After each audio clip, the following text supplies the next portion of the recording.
क्योंकि उसे उस फोटो को गर्लफ्रेंड के पास भेजना था।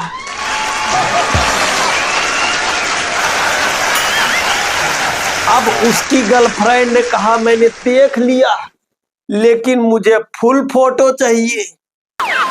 अब बड़ी मुश्किल से तो मैंने उसकी पहली बार फोटो खींचा था, दोबारा फिर खिंचवाने आ गया मेरे पास, बोला भैया प्लीज एक बार मेरी फोटो और खींच दो।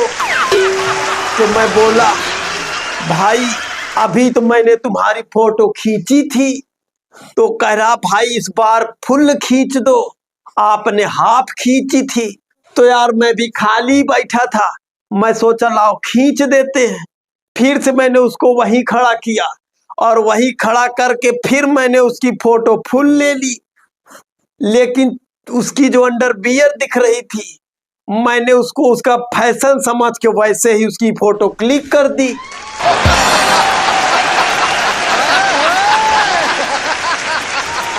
अब फिर से उसने भेजा, फिर से बोला जानू मैंने भेज दिया, देखो मैं कैसा लग रहा हूं।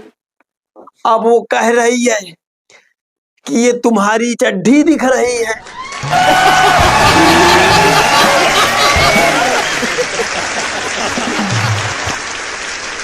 फिर से खिंचवाओ, फिर से आया मेरे पास, कह रहा भैया फिर से खींच दो फोटो।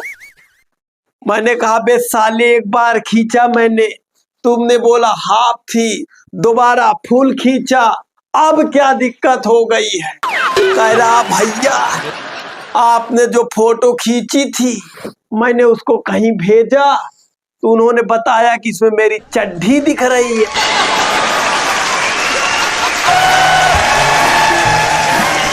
भैया इस बार ऐसा खींचना कि मेरी चड्ढी ना दिखे। तो मैं बोला कि मैं कैसा खींचूंगा कि चड्ढी ना दिखे, तुम अपनी चड्ढिया अंदर कर लो तो ना दिखेगी।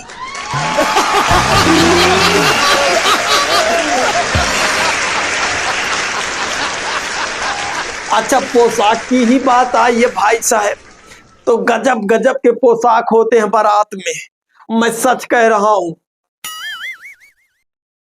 एक भाई साहब तो बारात गए थे बढ़िया कोट पैंट पहन के, मुझे लगता है कि उनके शादी का रहा होगा कोट पैंट, पर शादी से उतार के वो किसी झोरा ओरा में थैला वैला में डाल लिए होंगे, रिंकल्स बने थे पूरे कोट पे। अब वो पहन के मस्त गमछा रख लिए हैं।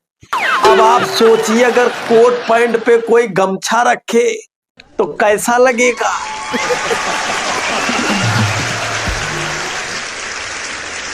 इतना ही नहीं, एक अंकल जी अपने बच्चे को कोट पैंट खरीद दिए थे, और वो कोट पैंट ऐसा था कि कोट को यहाँ फोल्ड किए थे और नीचे भी फोल्ड किए थे।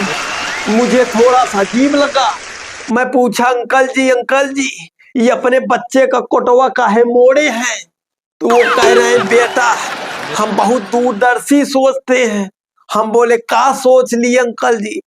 बोले बेटा मेरा बेटा छोटा तो होगा नहीं, बढ़ेगा ही, जब ये 2-3 साल में और बढ़ जाएगा तब तक इसको फिट आ जाएगा। अभी भी काम चल रहा है, 3 साल बाद भी काम चलेगा। अब भाई साहब इतने में दूल्हे की गाड़ी आ गई। और एक बात हम बता दे गांव की बारात की, लड़के के शादी में यदि सबसे ज्यादा कोई नाराज होता है तो वो दूल्हे के फूफा जी होते हैं।